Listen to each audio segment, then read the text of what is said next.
Part 1. Arrival. I hadn't planned to stay in St. Alma more than a night or two. The place had seemed quiet, like the kind of town where you could go to escape the hustle of the real world for a while. When I first stepped out of my car, the air had that clean, crisp scent of pine mixed with something I couldn't place, like a faint, sour tang that clung to the back of my throat. But I didn't think much of it then. Small towns like this were often a little strange, and I figured it was just my nerves getting the best of me. The main road was paved with cobblestone, well-worn and uneven beneath my feet. The houses lining the street were all old, colonial in design, with heavy wooden shutters and thick doors that seemed to seal off the inside from the rest of the world. It wasn't unusual for a place like St. Alma to cling to its history, but there was something unsettling about how perfect everything appeared. Every yard was manicured to an almost obsessive degree, not a blade of grass out of place, not a single leaf scattered across the sidewalks. It was like the town was frozen in time, stuck in a moment that refused to move forward. The people, too, were pleasant enough. They waved, smiled, offered polite greetings as I walked by, but their eyes, there was something off about their eyes. They had a glassy sheen to them, like they weren't really seeing me, as if they were looking right through me to something just beyond. I told myself it was nothing. After all, I wasn't here to make friends. I was just passing through. It wasn't until later that night that I realized how wrong I was. Part 2. The inverted signs. It was well after dark when I noticed it for the first time. I had just finished dinner at a small diner on the edge of town, the kind of place where the menu was written in fading chalk and the waitress called everyone Han, whether she knew you or not. The food was decent, but as I stepped outside, something caught my eye. Across the street, above one of the houses, was a faint, glowing symbol. I blinked, squinting to make out the details. It was subtle, almost like a shadow cast against the side of the building, but as I looked closer, I realized it wasn't a shadow. It was a sign. An inverted cross. My blood went cold. I glanced around, and slowly, I started to see them everywhere. On nearly every house, there was a mark, some clearer than others, but all unmistakable. Inverted crosses, some glowing faintly like embers in the dark, others barely visible, etched into the stonework of the houses or scratched into the wooden doors. I tried to tell myself it was some local custom, maybe a twisted kind of superstition, but the deeper I stared, the more the symbol seemed to pulse with a malevolent energy. I turned my gaze toward the sky, half expecting to see the stars above, but the night was eerily cloudless. The moon hung low, a sickly, pale crescent, casting a faint light that did nothing to ease the growing sense of dread in my gut. I needed to get back to my room, needed to get off the streets. As I hurried along the cobblestone, the sound of my footsteps seemed unnaturally loud, echoing down the empty road. The houses seemed to loom over me now, their once charming colonial architecture turning menacing in the darkness. I tried to shake the feeling, but the deeper I went into the town, the more oppressive it became, like the walls themselves were closing in. That's when I noticed the whispering. At first, I thought it was just the wind, a soft, low murmur carried on the breeze, but as I walked, it grew louder, clearer. Words I couldn't understand, whispered in a language I'd never heard. They seemed to be coming from all around me, from the cracks in the pavement, from the darkened windows, from the very stones of the buildings. My heart raced, and I quickened my pace, desperate to escape the oppressive atmosphere that was slowly suffocating me. But then I saw the church. Part 3.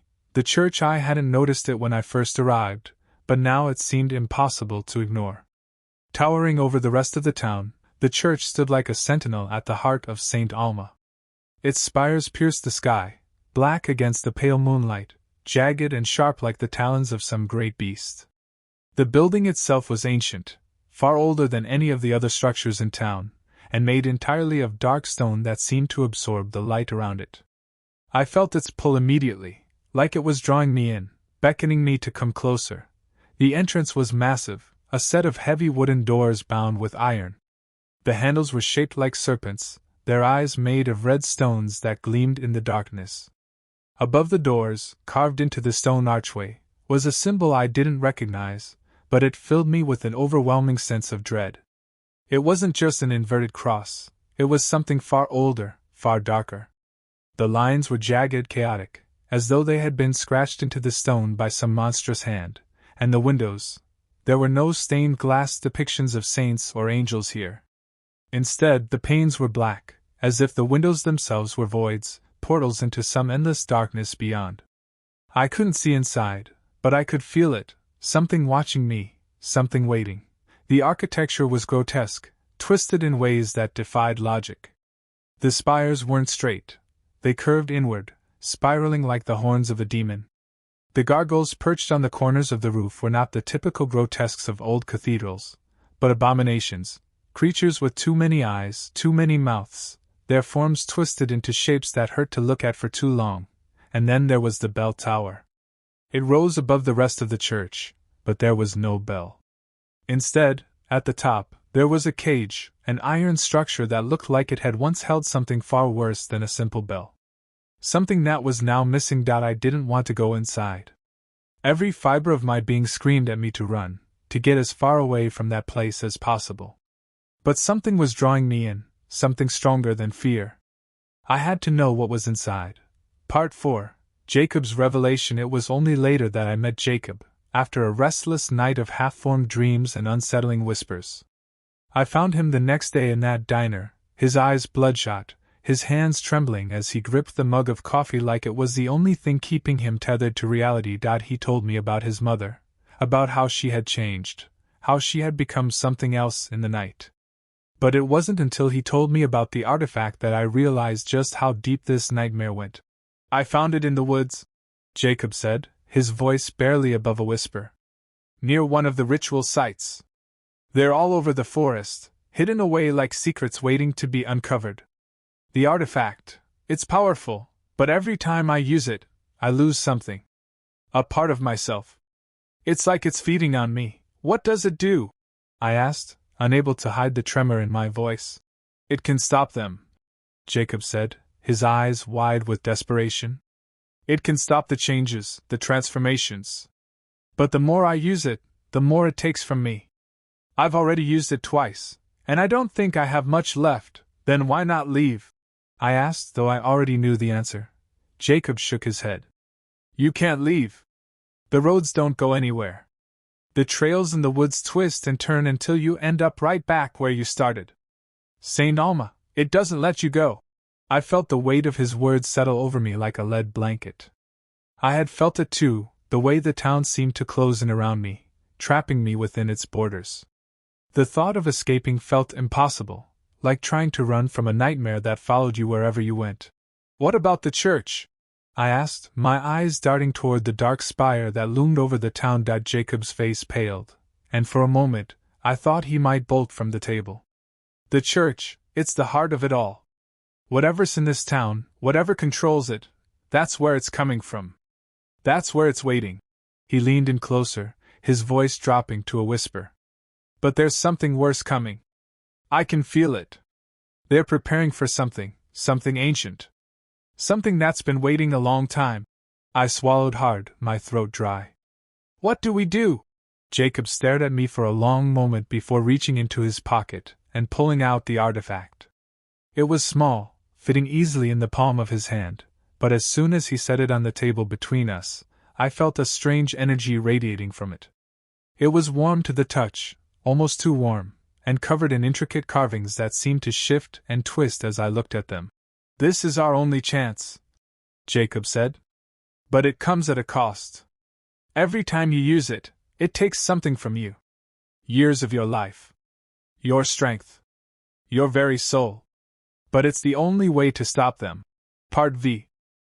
The ritual sites. That night, we ventured into the forest, the artifact heavy in my pocket as we followed the winding trail to one of the ritual sites Jacob had spoken of. The air was thick with the scent of decay, and the trees loomed overhead like skeletal sentinels, their branches twisted into grotesque shapes that seemed to reach for us as we passed. It wasn't long before we found the first site.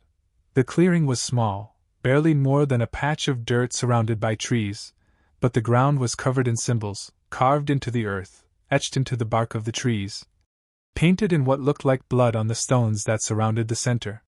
The symbols were chaotic, jagged lines that seemed to defy logic, twisting and spiraling into patterns that hurt to look at for too long. At the center of the clearing was a stone altar, old and worn smooth by time. There was something wrong about it, something that made my skin crawl just looking at it. It wasn't just the bloodstains that had seeped into the stone, or the strange carvings that covered its surface. It was the way the air around it felt, thick, heavy, like the very space was warping and bending under the weight of something unseen. "This is where it starts," Jacob whispered, his voice barely audible over the sound of the wind rustling through the trees. "This is where the rituals happen. This is where they call it." I didn't ask what it was. I wasn't sure I wanted to know. We moved from site to site, each one more disturbing than the last. The symbols grew more complex, the carvings deeper, the blood fresher. The further we went, the more I felt the pull of the artifact in my pocket, like it was trying to guide me towards something darker than I could even comprehend. But it wasn't until we reached the final site that I truly understood the horror we were facing. The clearing was massive, far larger than any of the others, and at its center was a pit, deep and dark, with walls made of stone that seemed to stretch down into the earth for miles. The air around it was thick with the stench of death, and the sound of whispers filled the air, growing louder the closer we got.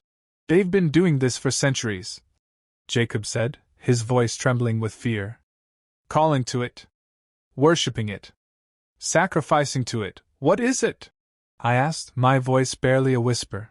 Jacob turned to me, his eyes wide with terror. "The devil." Part 6. Facing the devil, we knew what had to be done. The artifact could stop the ritual, could close the doorway that the town had been using for centuries to call forth whatever lay beneath St. Alma. But it wouldn't be easy.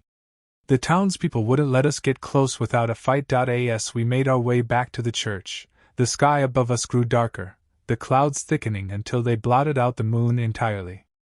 The air was thick with the scent of sulfur, and the ground beneath our feet trembled with each step. The bells were tolling again, their deep, mournful sound echoing through the empty streets as the townspeople began to gather outside the church. Their faces were blank, lifeless, but their eyes, those glassy, dead eyes, followed us as we approached. "They know," Jacob whispered. "They know what we're going to do." I gripped the artifact tighter in my hand, feeling its warmth pulse through me, but along with the warmth came a deep exhaustion, like the very life was being drained from me. I didn't know how many more times I could use it before it consumed me entirely. We pushed our way through the crowd, their bodies cold and unyielding as they tried to stop us. But the artifact seemed to repel them, its energy pushing them back just enough for us to slip through. Inside the church, the air was thick with the smell of incense and decay. The walls were covered in more of the strange symbols, painted in black ink that seemed to writhe and twist as I looked at them. The pews were filled with townspeople, their heads bowed in silent prayer, and at the front of the altar stood the priest, a tall, gaunt man with hollow eyes and a face twisted into a grotesque smile. He was waiting for us. "You cannot stop what has already begun," the priest said, his voice echoing through the church like a thunderclap. "The devil is already here. He has been here for centuries, and he will not be denied." I felt a cold chill run down my spine, but I didn't stop. I couldn't stop. We had come too far to turn back now. Jacob and I made our way to the altar, the artifact glowing brighter with each step, but with each step, I could feel it draining me, pulling the very life from my veins. My legs grew weaker, my vision blurred, but I forced myself to keep moving. The priest raised his hands, and the townspeople stood as one, their eyes locked on us, their faces twisted into expressions of rage and hatred. They moved toward us in unison, like puppets on strings, but the artifact pulsed again, pushing them back just enough for us to reach the altar. The priest laughed, a deep, guttural sound that seemed to shake the very walls of the church. "You think that trinket will save you? You are nothing compared to the power of hell." But I didn't listen. I raised the artifact, feeling its warmth sear my skin, and pressed it to the stone altar. The moment it touched the surface, a wave of energy rippled through the church, shaking the walls, sending the townspeople to their knees.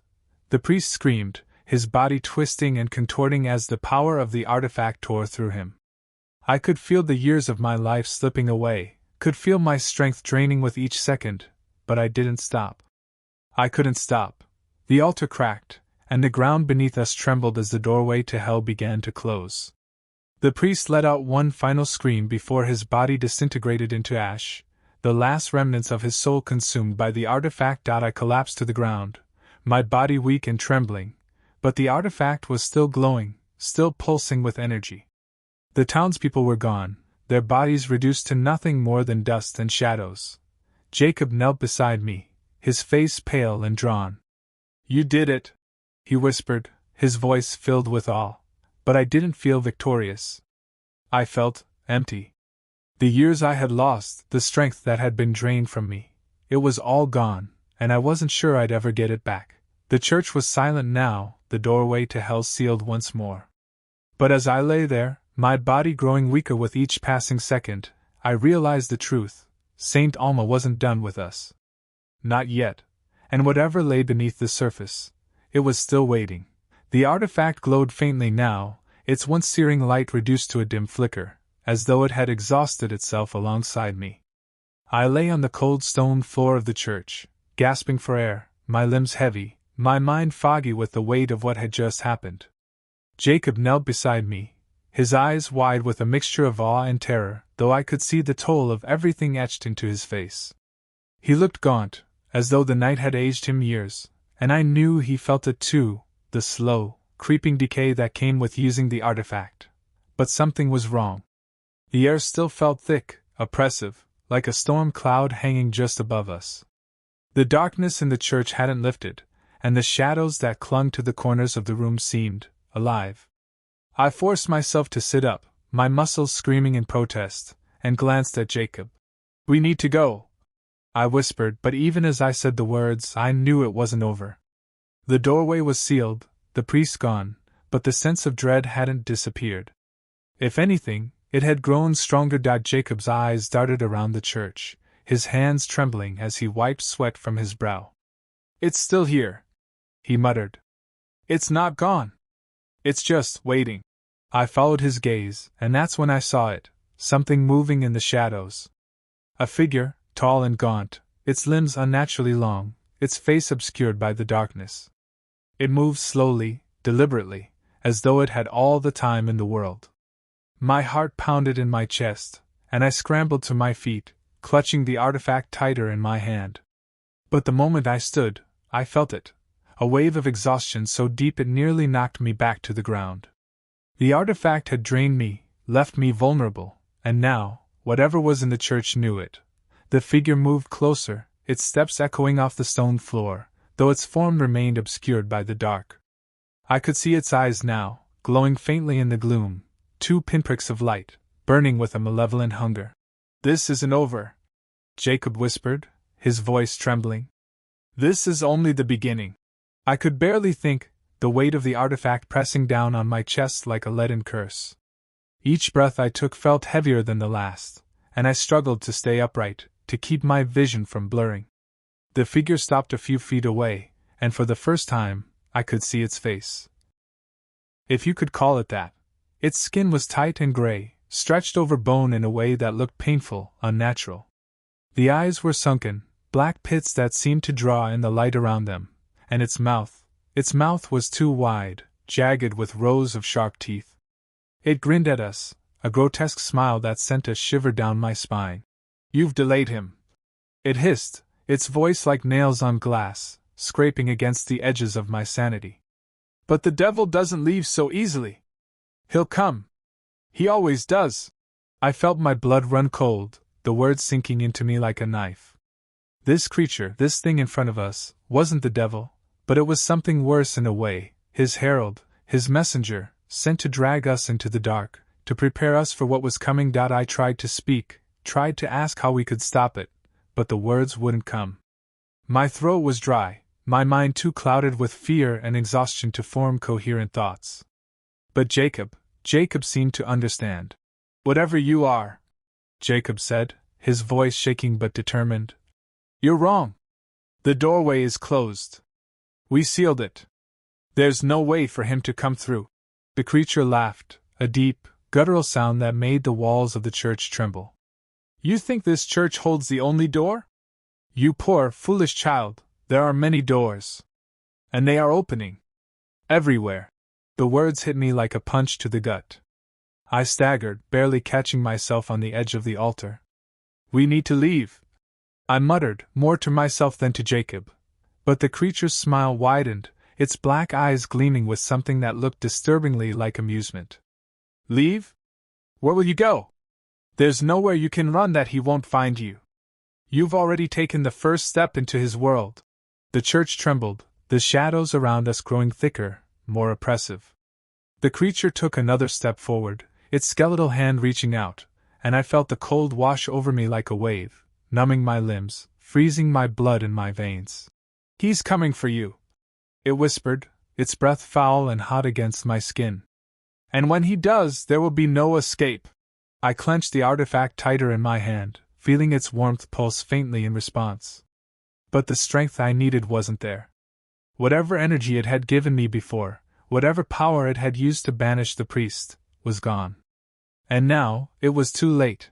Jacob moved first, grabbing my arm and yanking me toward the door. Run! He shouted, his voice cracking with desperation. I stumbled after him, my legs weak and shaky, but I managed to follow him through the church, past the rows of empty pews, and out into the night. The cold air hit me like a slap to the face, and I gasped, my lungs burning as I struggled to catch my breath. But there was no time to stop, no time to rest. Behind us, the doors of the church creaked open again, the sound echoing through the empty streets. The creature wasn't far behind. Part 7, The Forest of Despair. We ran. It was all we could do. The streets of St. Alma stretched endlessly before us, twisting and turning like a labyrinth designed to trap us. No matter which way we turned, the oppressive feeling of dread hung in the air, thickening with every step we took. I could feel the town closing in around us, like a noose tightening around our necks. The trees loomed ahead, their branches twisted and gnarled, beckoning us into the darkness of the forest. We have to get to the woods, Jacob panted, his breath ragged. It's the only place we can hide. The streets, they won't lead us anywhere. I knew he was right. The town was a trap. Every road led back to the church, every alley a dead end. The forest was our only chance, but even that felt like a gamble. I remembered the twisted ritual sites, the strange symbols carved into the trees, and the darkness that lurked just beyond the edge of the town. Still, we had no choice. We reached the edge of the woods, the trees looming over us like ancient guardians. The moment we stepped into the forest, the air grew colder, and the silence was deafening. No more whispers, no more chanting, just the sound of our footsteps crunching on the dead leaves beneath our feet. But the feeling of being watched never left. It clung to us, just beyond the reach of the trees, like something was waiting, lurking in the shadows. We can't stop here, Jacob said, his voice strained. We have to keep moving. If we stop, it'll find us. I nodded, though every part of my body screamed for rest. My limbs were heavy, my vision blurred, and the artifact in my pocket seemed to weigh 1,000 pounds. But I kept moving, forcing one foot in front of the other. The deeper we went into the forest, the more it changed. The trees grew closer together, their branches intertwining like claws reaching for the sky. The air was thick with the smell of damp earth and rot, and the ground beneath us was uneven, as though the forest itself was shifting, changing with every step we took. I could feel it. This place was alive. The trees, the ground, the very air, it was all part of the same entity, the same dark force that ruled over St. Alma. And it wasn't just watching us. It was feeding on us. Jacob stopped suddenly, his hand shooting out to grab my arm. I opened my mouth to ask what was wrong, but the words died on my lips when I saw what lay ahead. A clearing. But not just any clearing. This one was different from the others we had seen. The ground was covered in strange symbols, etched into the earth like scars. At the center of the clearing stood a tree, taller than any of the others, its bark black and twisted, its branches bare. And hanging from those branches, swaying gently in the cold night air, were bodies. Not human bodies. No, these were something else entirely. Twisted, misshapen forms, their limbs bent at impossible angles, their skin stretched tight over their bones. Their faces, if you could call them faces, were twisted into expressions of agony, their mouths open in silent screams that I stumbled back, my stomach churning with revulsion, but Jacob didn't move. He stared at the tree, his eyes wide with horror. "This is it," he whispered. "This is where it ends." I didn't understand at first. How could this be where it ended? We were still alive, still running, still fighting. But then I saw it, carved into the trunk of the tree, glowing faintly in the darkness, was the same symbol I had seen in the church. The same symbol that had been etched into the altar, into the stones of the town. The same symbol that had been calling to us all along.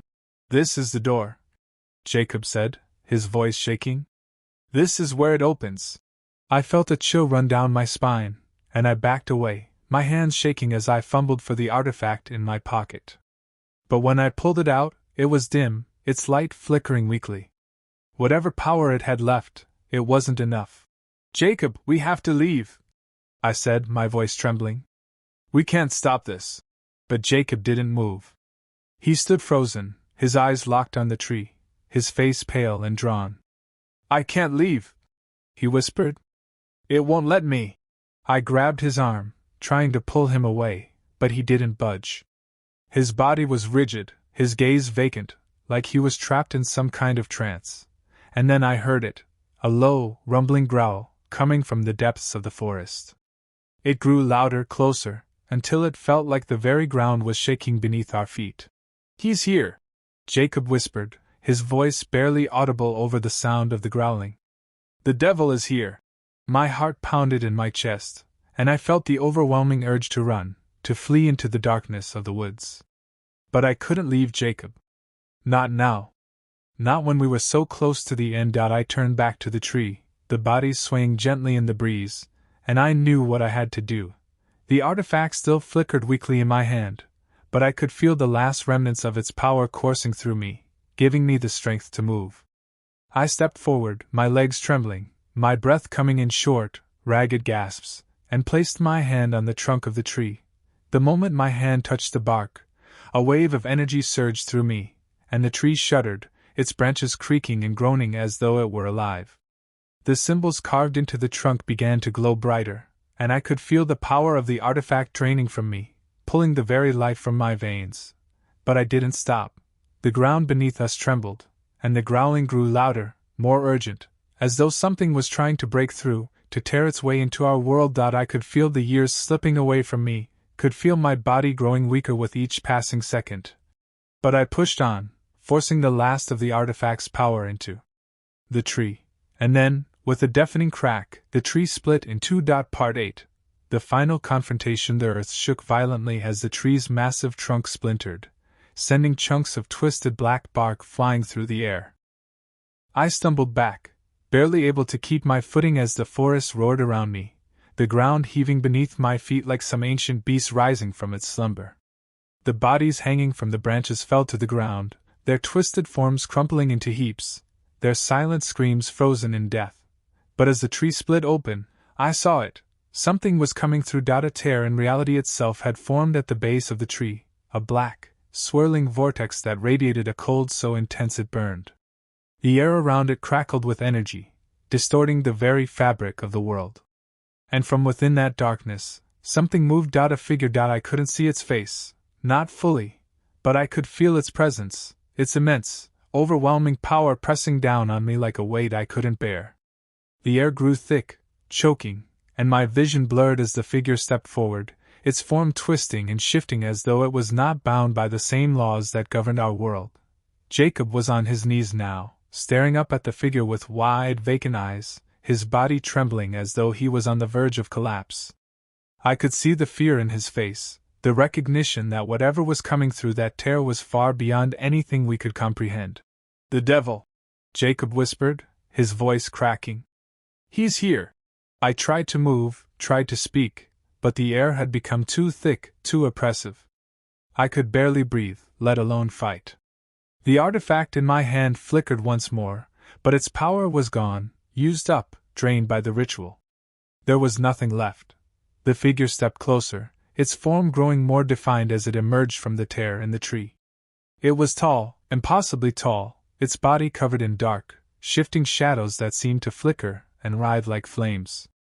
Its eyes, if they were eyes, burned with a cold, malevolent light, and its mouth, filled with jagged, too sharp teeth, twisted into a grotesque smile.